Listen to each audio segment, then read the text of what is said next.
Welcome to the Deep Dives, where we take a stack of the most innovative and often really surprising source material from the world's leading experts, and we turn it into a comprehensive blueprint for you. Today we are tackling something huge, something we've started calling the Total Wellness Blueprint. Right. And this is so much more complex than just, standard health advice. Yeah. We're going to connect the dots between your deep emotional life, the fuel you put in your body, and your physical longevity in ways that are precise, actionable, and frankly, pretty revolutionary. That really is the core mission today. We're synthesizing these incredible insights from researchers, clinicians, behavioral experts, people like Dr. Christopher Palmer on metabolic psychiatry, Dr. Gabrielle Leon on muscle health, the relationship guru Esther Perel. And even Alex Honnold, the climber? And even Alex Honnold.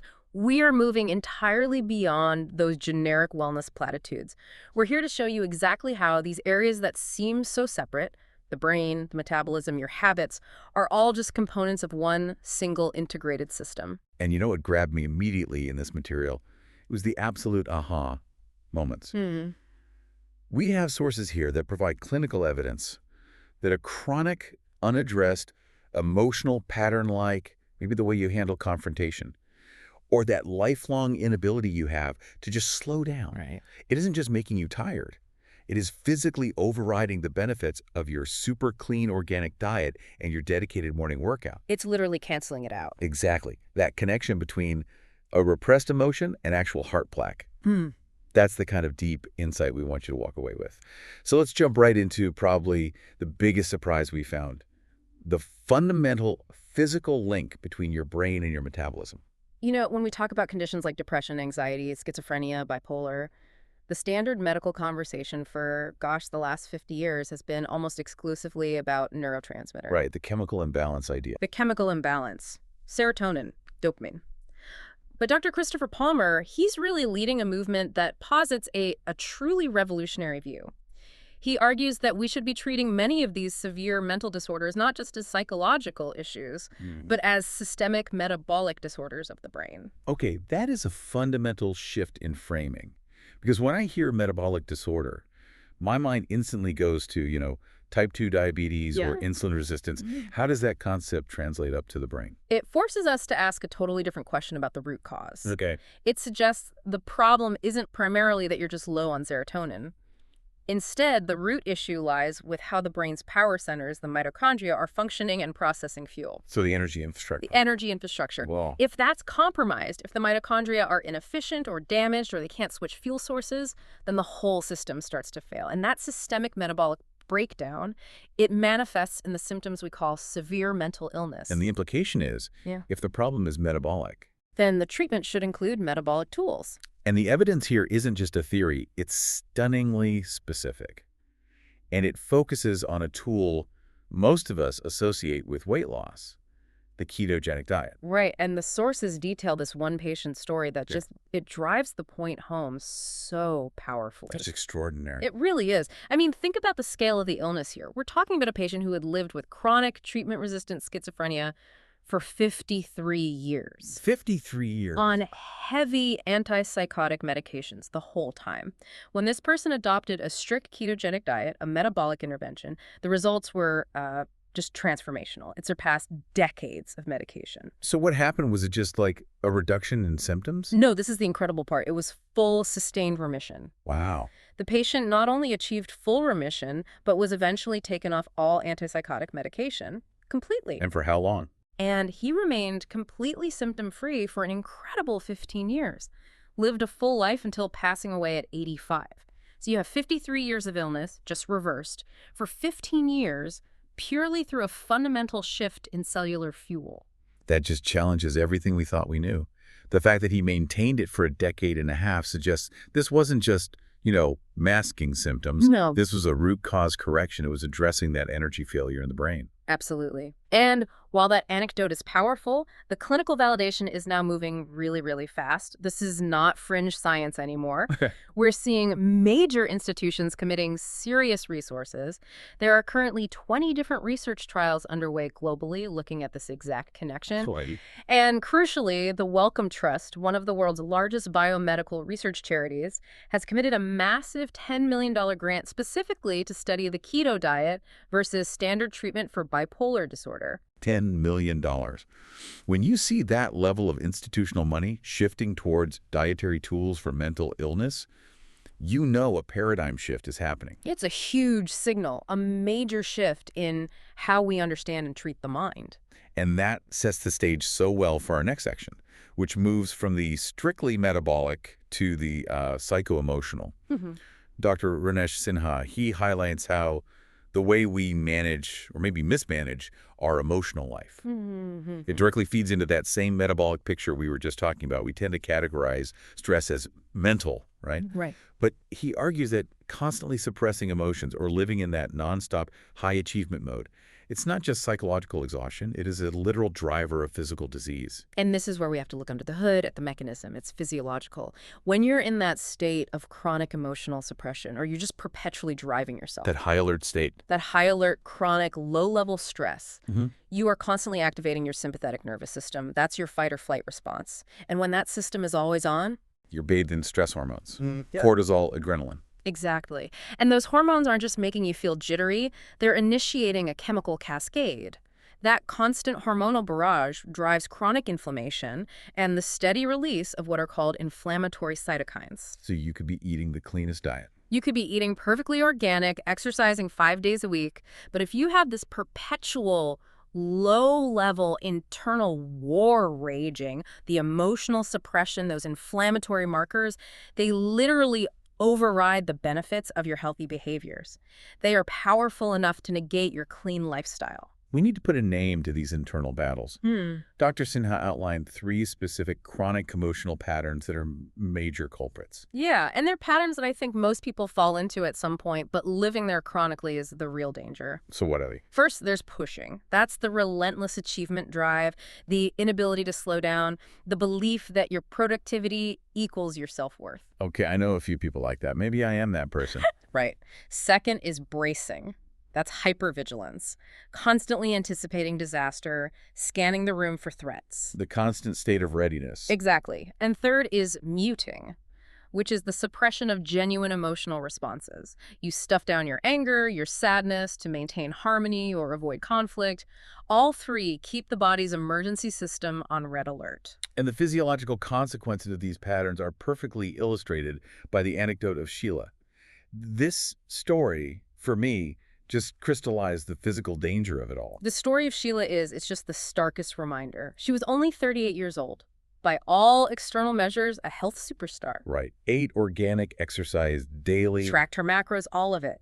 Yet she came to Dr. Sinha with signs of metabolic dysfunction, and tests revealed she had developed massive, dangerous heart plaque. And that's the irony. If you looked at her food journal, you'd assume she was immune to heart disease. Precisely. After ruling out all the usual suspects, she wasn't sedentary, she didn't smoke, her lipids were fine, Dr. Sinha traced the root cause back to her personality pattern. Since she was 9 years old, Sheila had been a relentless pusher.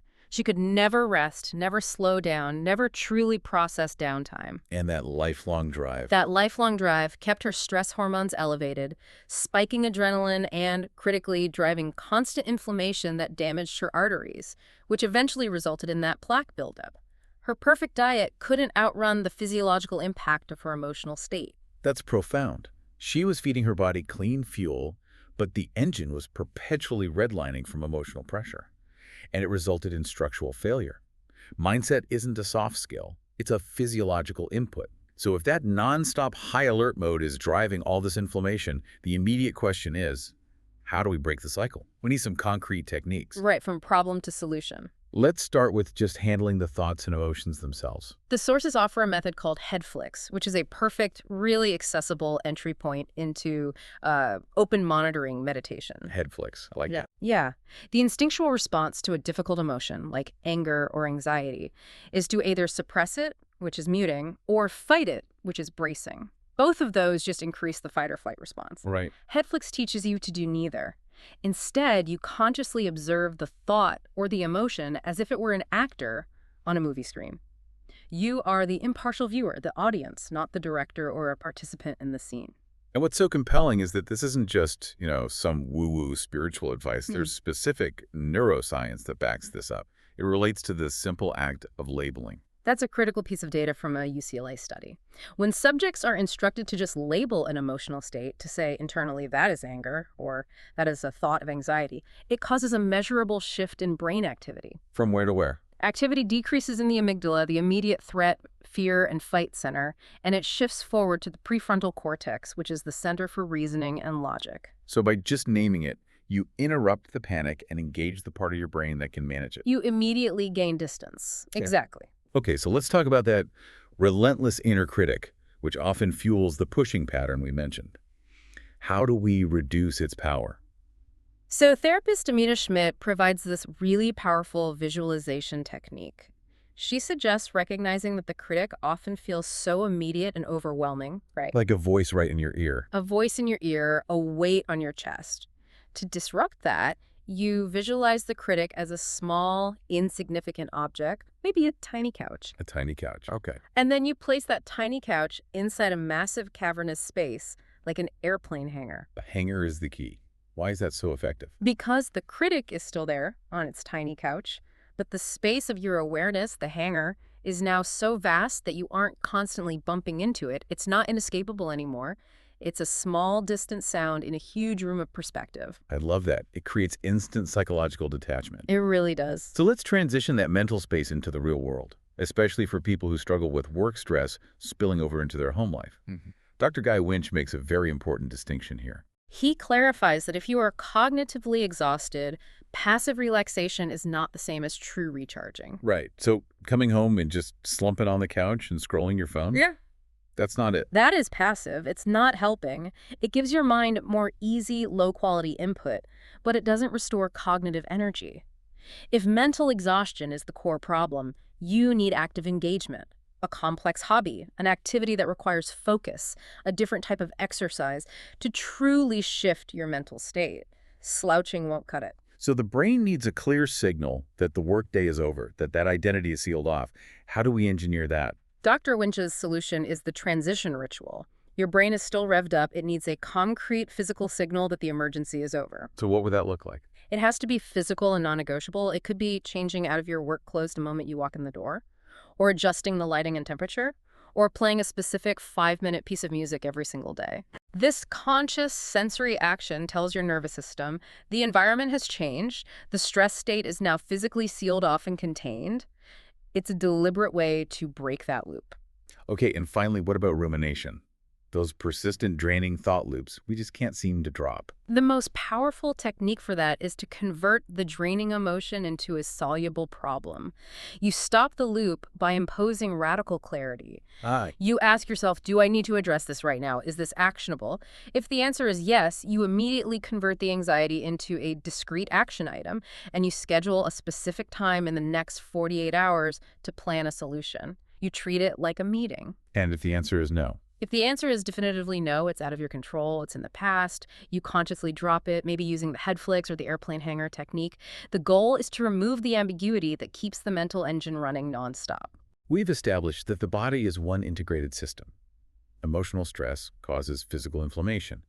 Now, let's look at the actual physical hardware of longevity, starting with the vascular system. Because blood flow is everything. It's fundamental, and this is where a common, often ignored symptom suddenly becomes a critical, time-sensitive warning system for your heart. You're talking about erectile dysfunction. And the sources, specifically biohacker Dave Asprey, label this not just as a bedroom problem, but as a major vascular issue. And a frighteningly specific 3 to 5 year warning signal for a potential heart attack. That window is short. That's terrifying. It is, and the physiology behind it is undeniable. It comes down entirely to anatomy, the plumbing system. If systemic plaque or inflammation is building up, where's the first place that constriction becomes evident? In the narrowest pipes. The narrowest pipes. And in the body, those are in the penis. The arteries supplying the penis are tiny, only 1 to 2 millimeters in diameter. Okay. And how does that compare to the heart? Well, the vital coronary arteries that supply blood to the heart are wider, 3 to 4 millimeters wide. So if you have vascular disease starting, the vessels that are half the diameter are just going to clog first. So ED is basically the body's early check engine light. Yeah. If blood flow is restricted there, trouble is inevitably brewing for your heart. It's the canary in the coal mine. And I think so many people just dismiss it as a hormonal issue or just part of aging. Framing it as a vascular alarm bell is a complete game changer. It demands action. It demands immediate, aggressive intervention. Right. And the specific protocol recommended in the sources is a multi-pronged attack on that inflammation and constriction. Okay, let's detail that protocol. It's a combination of a few different things. It focuses on 3 key areas. First, actively promoting blood flow via mild vasodilation, often with microdosing Cialis, typically 5 milligrams daily. Okay. Second, managing systemic platelet aggregation using a baby aspirin, 81 milligrams, unless, of course, it's medically contraindicated for you. And third, focusing on the infrastructure itself, using supplements like Ordosil, which are designed specifically to protect and rebuild the glycocalyx. Okay, you just dropped a piece of technical jargon. The glycocalyx. Can you define that for us? Absolutely. It's crucially important. Think of the glycocalyx as this highly delicate, gel-like, non-stick coating on the inside of every single blood vessel you have. Like Teflon for your arteries. Exactly like Teflon for your arteries. When it's healthy, things like cholesterol and inflammatory markers just glide right past. Plaque has trouble sticking. When that lining is degraded, often by high blood sugar or inflammation, it becomes sticky. And once it's compromised, plaque formation just accelerates dramatically. So these supplements are aimed at restoring that internal non-stick layer. So if the vascular system is the plumbing, then Dr. Gabriel Leon repositions muscle as the absolute engine, the central organ of longevity. Which is a new way of thinking for a lot of people. For decades, we've viewed muscle just in terms of performance or, aesthetics. But she argues it's fundamental to survival and metabolic health. Her core thesis is that your muscle mass dictates your health span, not just your lifespan. How so? Muscle is the body's primary site for glucose disposal. It's like a sponge for blood sugar.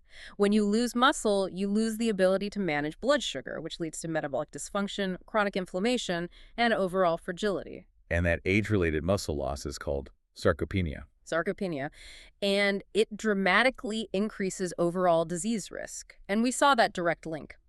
Low muscle mass is associated with a staggering 73% greater risk of erectile dysfunction. Wow, so it all connects back. Lack of muscle contributes to frailty, but also to systemic metabolic and vascular problems. It's all one system. So foundational strength is non-negotiable. The sources detail her foundational 5 exercises, which aren't about complex bodybuilding, but about building a robust, injury-resistant base. Right. These 5 movements target crucial stabilizing muscles. They include the standing calf raise with adduction, which focuses on calf strength and inner thigh stability. Overlooked. Totally. Then the single leg RDL, or Romanian deadlift, which is fantastic for the whole posterior chain glutes and hamstrings, while also challenging your balance and core stability. Which is so important as we age. Vital.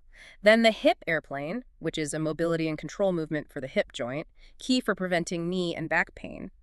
Then the 90-90 breathing exercise, which integrates core strength with proper breathing mechanics. And finally, the bird dog, which focuses on coordinated stability and spinal safety. These 5 movements create a durable body. What stands out in her approach is the emphasis on different types of loading. She even drew on her own experience recovering from a major injury. Right, and that brings us to the power of isometrics, or static holds. When she tore her hamstring, she used these static holds, contracting the muscle without moving the joint, to rehabilitate the tendon. Why is that better for a tendon? The critical distinction here is that tendons heal much slower than muscle tissue, and they require a different loading stimulus. Isometrics are perfect for increasing strength and blood flow to those vulnerable tendons and ligaments without the shearing forces of dynamic movement. It's a reminder that you have to train intelligently. Right. And that idea of intelligent training consistency over constant grinding is even echoed by elite athletes. We see 2x HYROX world champion Meg Martin prioritizing recovery as a performance enhancer. What does she recommend? She advises limiting high-intensity workouts, the heavy lifting, or true HIIT, to just 2 or 3 sessions per week. The rest of her training is dedicated to low-intensity, conversational pace, zone 2 cardio, which aids recovery. And sleep. And an absolute non-negotiable commitment to 8 or more hours of sleep. The body only adapts and builds strength during recovery, not during the workout itself. If you neglect rest, you negate all the hard work. Okay, so sticking with the theme of aging, we know the immune system degrades. Dr. Anurag Singh details a fascinating discovery. Part of this immune decay actually happens directly in the muscle tissue. Yeah, the immune cells in our muscles degenerate over time, so the body's defense system relies directly on the health of its muscle cells. And the practical solution identified here is a postbiotic that's synthesized from pomegranates, urolithin A. What is it doing at the cellular level? Urolithin A helps drive a process called mitophagy, Mitophagy. which is literally the recycling of damaged mitochondria. Mitochondria are the power plants of every cell, and they accumulate damage over time. Mitophagy is the system that cleans out the old broken power plants to make way for new efficient ones. So it's cellular cleanup. It's cellular cleanup, and by supporting this, urolithin A helps rejuvenate the power supply, especially within the highly energetic immune cells. And there's good clinical data on this from a randomized controlled trial in Nature Aging. Yes, the trial focused on adults over 50. It demonstrated that just 1 month of urolithin A supplementation significantly improved mitochondrial function in their immune cells. But the key takeaway for longevity was the increase in naive T cells. Can you quickly define what naive T cells are and why that's a big deal? Naive T cells are essentially fresh, inexperienced immune fighter cells. They haven't encountered a pathogen yet, which means they're ready to learn and mount a specific, robust defense against any new threat. A new virus, a cancer cell. And as we age, our supply of those shrinks. Dramatically, which makes our immune system less flexible. So by increasing these cells, the supplement is effectively rolling back the immune clock, making the body's defense system younger and more adaptive. This sounds amazing, but can everyone get this benefit just by eating pomegranates? Unfortunately, no, and that's the crucial caveat. Only about 30% of the population has a specific gut bacteria needed to metabolize the compounds in pomegranates into usable urolithin A. So for the other 70%, For the other 70%, supplementation is necessary. And the optimal strategy outlined is combining that targeted supplementation with resistance training around 30 minutes, 3 times a week, because that muscle stress signals the cells to accelerate that cleanup process, maximizing the effect. speaking of cellular cleanup, let's look at another cutting-edge strategy, stem cells and senolytics, which is clearing out zombie cells. Dr. Dan Party's approach shifts the focus from external injections to supporting the body's internal repair mechanism. Right, what he calls the stem cell neighborhood. And that neighborhood is constantly being poisoned by senescent cells, the zombie cells. Why zombie cells? Because they're metabolically alive, but they refuse to die when they should. They just linger, and they spew out these inflammatory signals that degrade the healthy tissue around them, accelerate aging, and inhibit repair. So clearing them out is a huge focus of longevity research. And the sources detail a structured, precise senolytic protocol for this. This isn't a daily vitamin, it's a pulsed intervention. It is. It's entirely structured around creating a temporary metabolic stressor that mimics fasting, because fasting forces the body into cleanup mode. The protocol begins with a low-protein dinner, followed by a low-protein breakfast the next morning. Why low protein? The goal of the low protein is to actively suppress the anabolic signaling pathways, specifically one called mTOR, which tells the body to grow and build. If you suppress mTOR, the body starts to favor cleanup, or autophagy. You're turning off the growth signal to trigger the demolition crew. What's next? Next, you introduce a physical stressor, a high-intensity interval training HIIT workout. This acute stress further signals the body to clean up damaged cells. And then the supplements. Finally, during this recovery window, you take the senolytic supplements, like Qualia Senolytic, which contain compounds like fisetin or quercetin that actively help trigger the death signal in those zombie cells. After that intense 24-hour cycle, you go back to normal eating, letting the body recover and use that newly cleared space. Now, all of this optimization relies on having accurate data. But Dr. Amy Horniman reveals a common, critical vulnerability.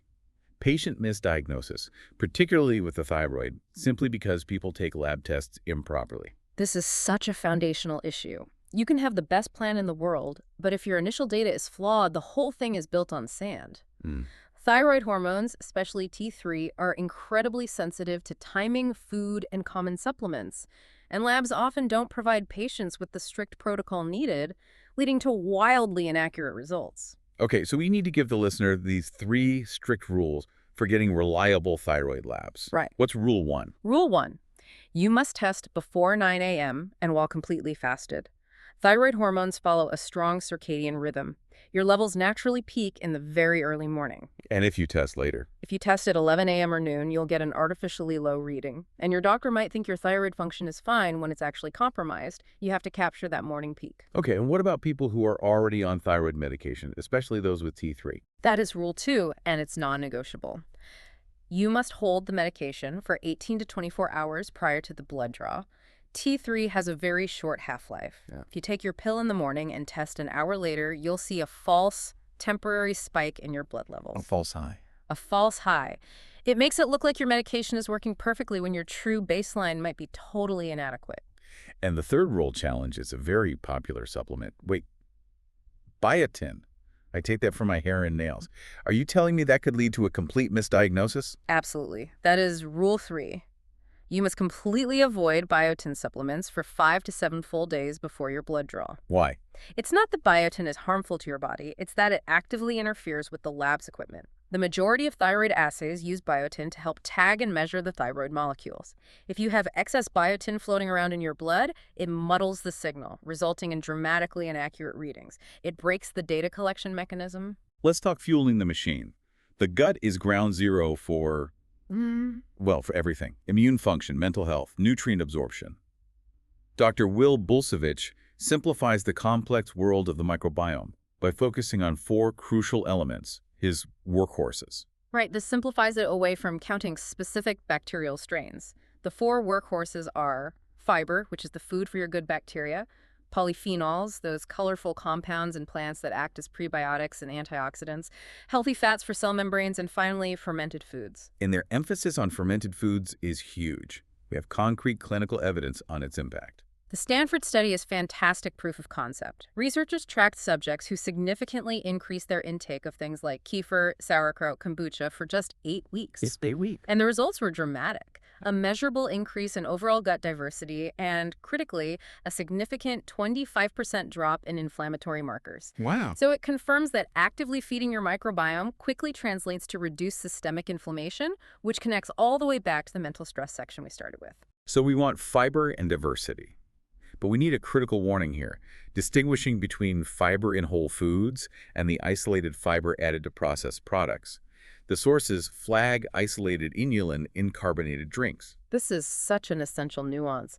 Fiber in an apple is beneficial because it comes packaged with other nutrients. But isolated fibers like inulin, which are often added to health drinks to boost the fiber count, can pose risks when consumed in high concentrations. What kind of risks? We saw studies showing that overconsumption can lead to abnormal liver tests in humans.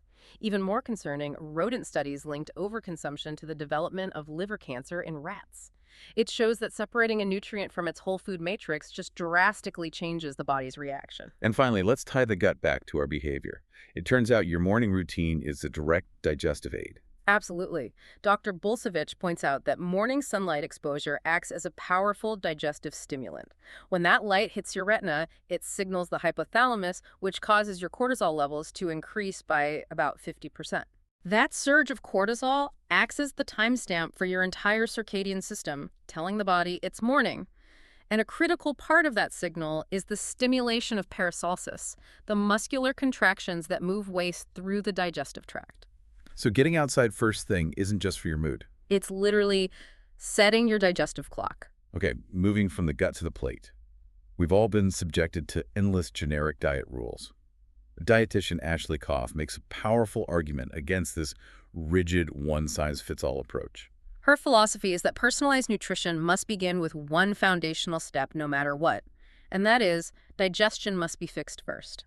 If your body's machinery is broken, if you're inflamed, low on stomach acid, then throwing the cleanest, most organic food at it won't work. The body can't absorb the nutrients if the intake mechanism is flawed. Fix the function, then adjust the fuel. And the patient story of Mr. Pizza Pop is the perfect counterintuitive illustration of this. He was a bariatric surgery candidate, a high-stress executive with uncontrolled diabetes whose lifestyle included eating an entire large pizza late at night. It's a disaster. By all conventional metrics, a disaster. But Kokoff resisted the urge to impose immediate rigid restrictions. She focused her initial efforts on 2 variables. First, fixing his digestion with targeted supplements like magnesium and glutamine.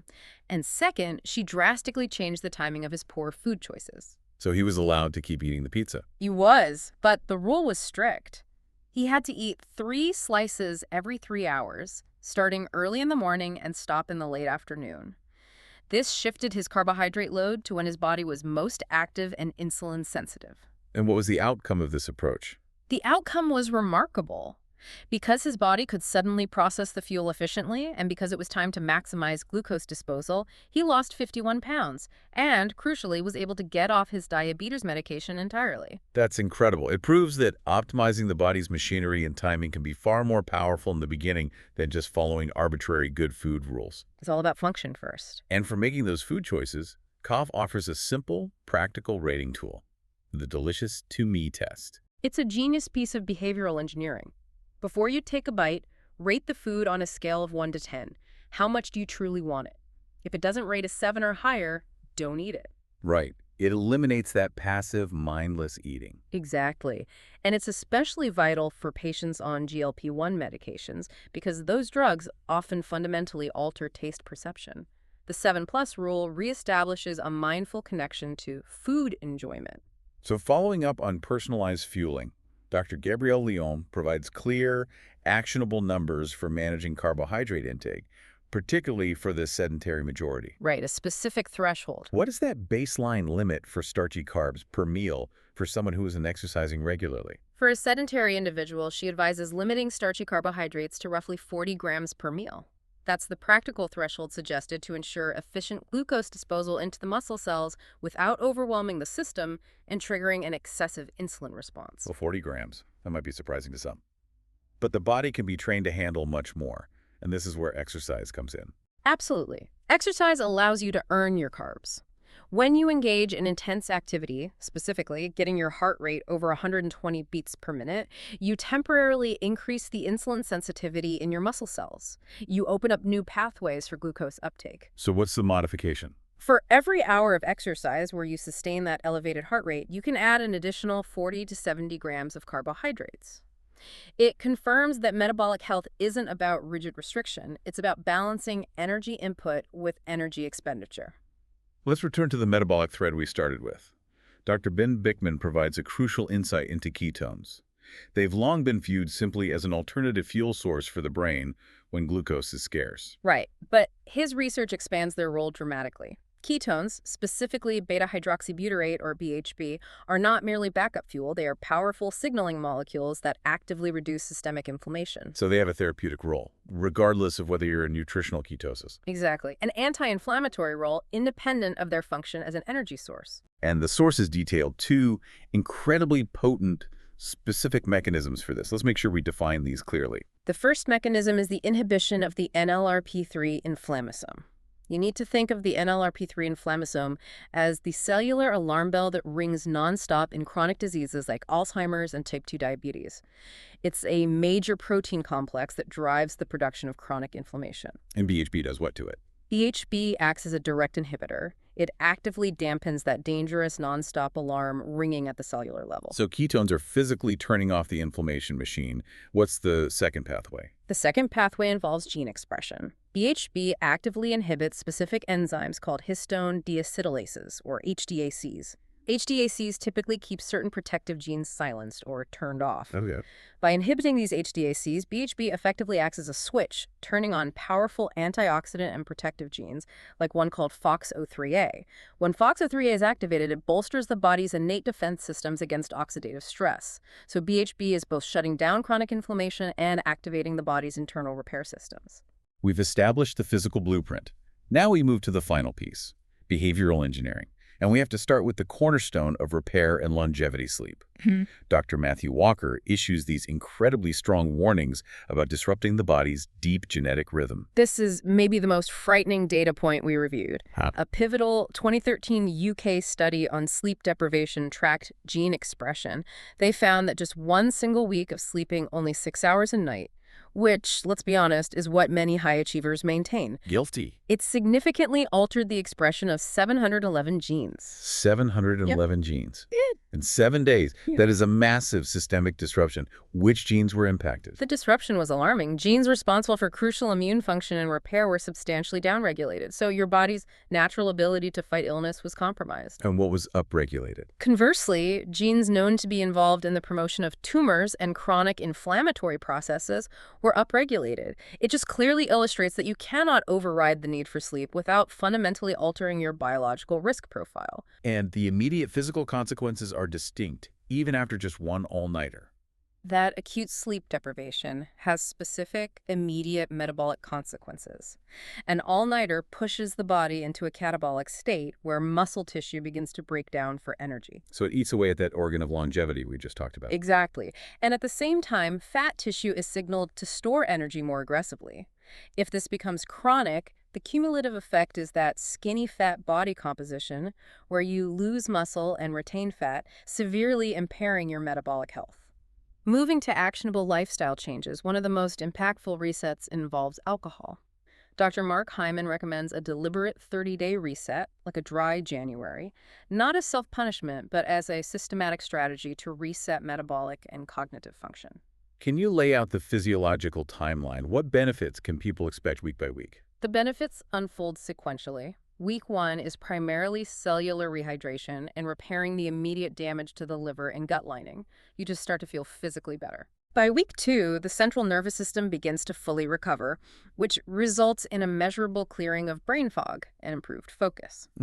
Week 3 sees a significant lowering of systemic inflammation across the board.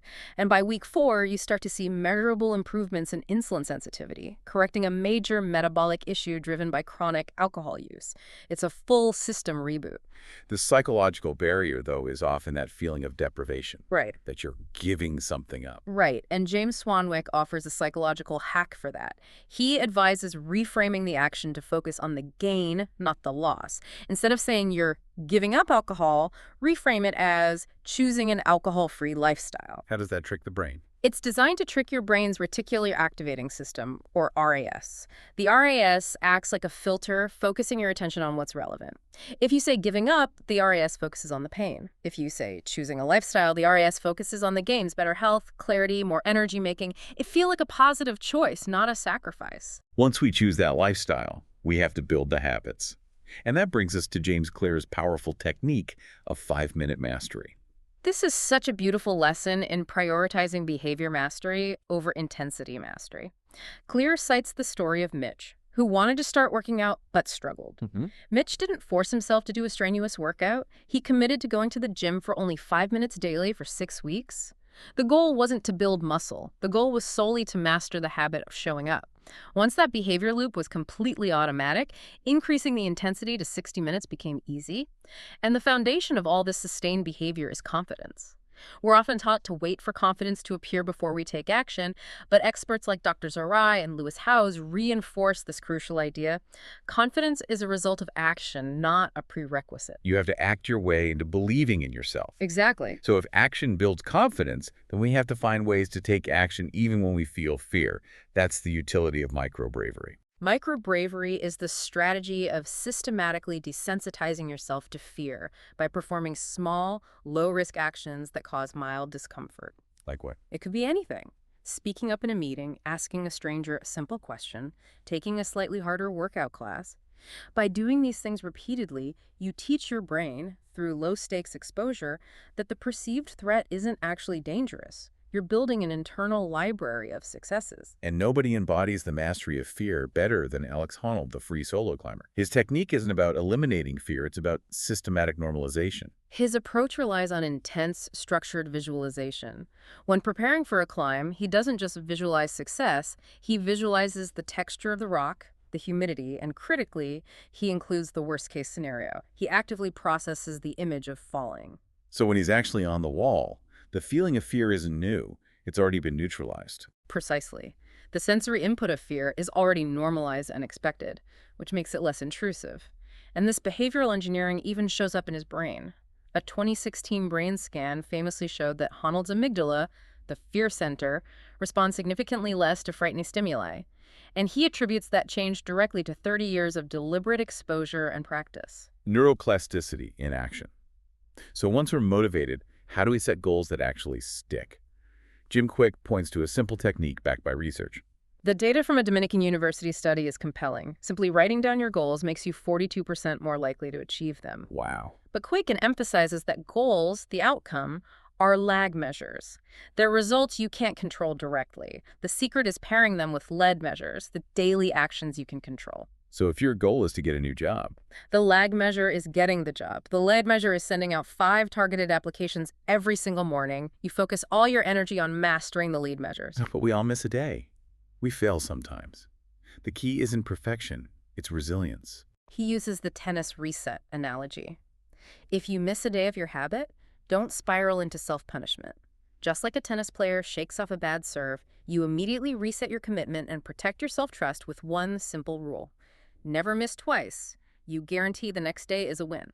And finally, for major high-stakes life decisions, Tony Robbins shared his structured OCM method. This is a crucial framework for systematic decision-making to ensure emotional bias doesn't drive the result. It stands for outcomes, what do you want? Options, you need at least 3. Consequences, best and worst case. Evaluate probability, mitigate the downside. And resolve, make the decision and commit. He used this for a $400 million business decision. To bring this comprehensive dive into mindset full circle, the psychotherapist Esther Perel offers a profound insight into what we lose when we live in that perpetual stress cycle. She talks about the depletion of eros. And she defines eros not as purely sexual desire, but as the fundamental life force, the sense of aliveness and vitality. When we're constantly pushing, bracing, or muting, we are sapping that core eros. And that chronic depletion inevitably spills out into our relationships. Creating stress and toxicity, she defines a particularly corrosive dynamic that arises from this called hostile dependency. Hostile dependency. That sounds exhausting. What is that cycle? It connects directly back to the emotional suppression we discussed at the very beginning. Hostile dependency is the cycle where you become angry and resentful toward another person, your partner, your colleague, because you desperately need them to change for you to feel better. But they won't, or they can't. Right. You've placed the burden of regulating your own emotional state onto an external factor. This leads to a dependency that breeds resentment. If you mute your internal state and neglect your own mind management, you eventually rely on others for external repair, which results in hostility when they fail to provide it. True vitality requires internal agency first. We've covered an enormous amount of ground in this total wellness blueprint. We started by completely dismantling that old artificial separation between mind and body, establishing that the brain is fundamentally a metabolic organ. And it can be treated with precision metabolic tools. Which challenges decades of traditional psychiatric thought. We then moved to the hardware of longevity, affirming that muscle mass is the key to disease resistance, and that even early signs like ED are critical, time-sensitive warnings for your heart. And finally, we locked in on the fact that intentional habit creation, behavioral engineering, and mind management are the indispensable drivers of both confidence and physical health. The integrated takeaway is just the interconnectedness of the system, that simple transition ritual of changing your clothes when you get home. That impacts not just your stress levels, but by interrupting that stress spillover, it actively protects your cardiovascular system. And what you eat. What you choose to eat, or if you take a urolithin A supplement, impacts your ability to clear zombie cells and even changes how your brain processes fear, just like Alex Honnold's neuroplasticity showed us. You now have dozens of precise, actionable strategies synthesized from the best minds in the world. So our challenge for you is simple, and it echoes the wisdom of the experts. Pick one piece of micro-bravery. Go make one choice you've been avoiding, or start that 5-minute mastery habit today. The currency of confidence is immediate action. And if you're sitting there thinking that maybe you're too old or too set in your ways to apply these new blueprints, let us leave you with this final, provocative thought drawn from the anecdotes shared by Mark Manson. He cited the story of a woman who decided to begin learning to play the piano at the age of 62. 62. She wasn't just noodling. She applied herself and became a truly masterful player, continuing to perform and learn new music until she passed away at the age of 92. This highlights that agency, neuroplasticity, and the ability to adopt a completely new blueprint for your life persists far, far past middle age. It is never, ever too late to engage in the deep work required to build your own total wellness blueprint.